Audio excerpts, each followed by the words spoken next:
United. Welcome to this week's edition of 736 Apps. We're going to cover Doceri.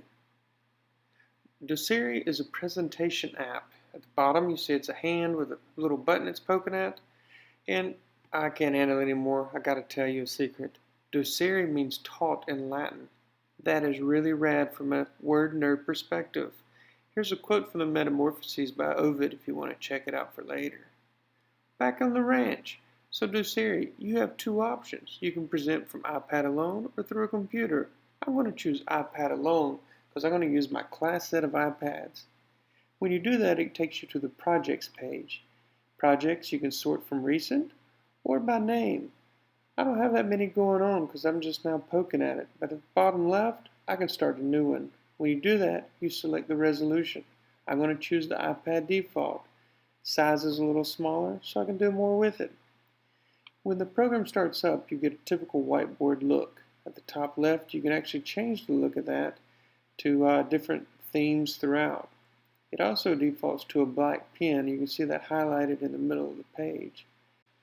I'm going to scribble down something pretty fast about the Pythagorean theorem, so hold tight as I work on a little presentation for my math class.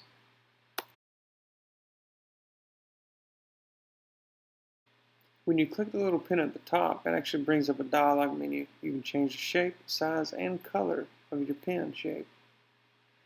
Here I am going to highlight a little bit about the triangles, and then I'm going to change the color again to brown and start writing some more. That way my notes have not such a uniform look, and also maybe I can bring attention to certain parts of the slide, especially since my drawing really is pretty terrible.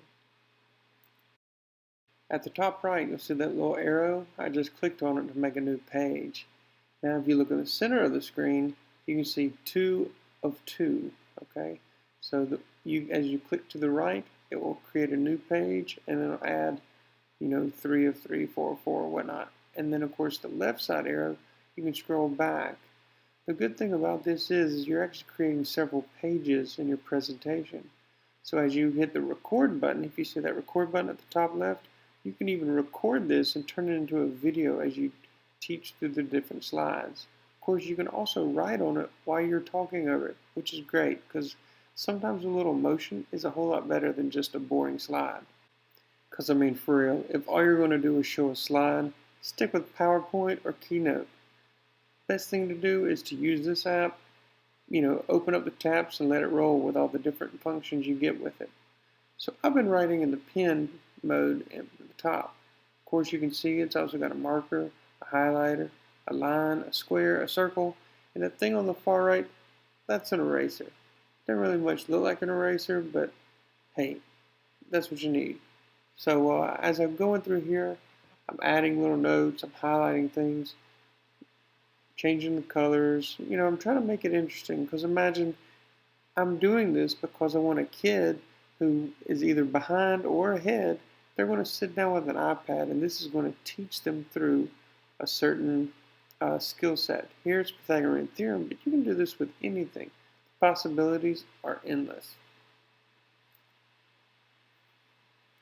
On this slide, you can see I chose the highlighter. I'm moving the little circle wheel around to choose what color I want. And then, of course, I can just zip through and make the tree groovy looking or whatnot.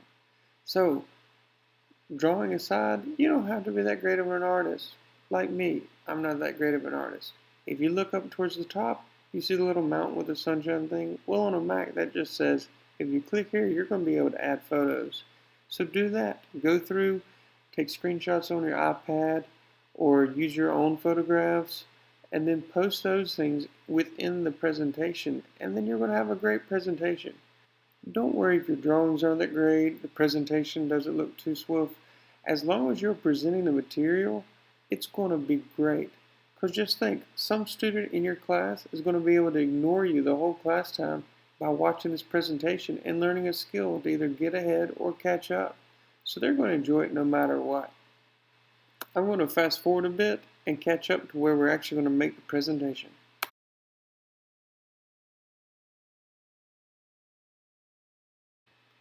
So here I'm going to experiment with some of the shapes and the eraser. So I'm going to click up there at the eraser, and then just kind of erase a little bit. If you notice how small it is, I wanted it to be bigger so I could erase more. So click up at the top again, and you can increase the size, and then you can really get down to some serious erasing business. Well, some of the other shapes look great. So I clicked on the circle, and then of course you can change the color if you want. I did, made it blue. And then with the circle, you click and then you hold it and drag it, and it's going to create these different circles. Of course, as big as you need it to be within the screen size. Same thing with the square. I went and clicked on the square. You click once and then you drag and then you let go to set the shape size. And now I went all the way back to the front, and then I'm going to click record. That's at the top left. So I click start recording, and here we go. I get to talk over it, and it's going to save the audio on my iPad. As I said earlier, you can continue to draw on the presentation as you're recording and going through the slides. I realized that my triangle at the top might be confusing because it didn't have a right triangle, so I'm adding that now. So I tell them about Pythagoras, tell them about the Pythagorean theorem. I go ahead and scribble it in so maybe they can see some motion. On the next one, well, I kind of wrote it all, and I thought, well, maybe I need to just clarify, like that leg A and leg B, well, they can be interchangeable because of the way it works. But the hypotenuse, well, they got to have that kind of straight in their head. So I wanted to highlight those facts. On this slide, I want to walk my way through the math problem. To keep the kids' attention, well, I put a bracket around it. I'm putting dots, as I say, the 9 plus 16 is 25, and how happy I am that I got the right answer. Same thing with this. I'm telling the story because I want it to be a real-world application. There's the person. He's going to throw a rock to the top of the tree. How far is it? Well, the tree's 40 feet tall. The shadow right now is 30 feet tall. And so now that person can do the Pythagorean theorem to see how far he has to launch the rock. Not the best real-world application, but, we're working there. Now that I'm finished my recording, I want to click the recording button again and then stop it. When I stop it, it's going to put that video in my little recordings box, and I can rename it. So I'm going to go ahead and do that. And after you save it for the name, you can see you can share this, you can send it, you can upload it to YouTube, the whole bit. So you have a lot of options on what you do with these videos. As you can see, possibilities are endless. I say you stop what you're doing now, file in for a sick day, and start making a bunch of videos for your class so you'll be ready the next time you see them. Have a great day, and I hope you enjoy watching this video.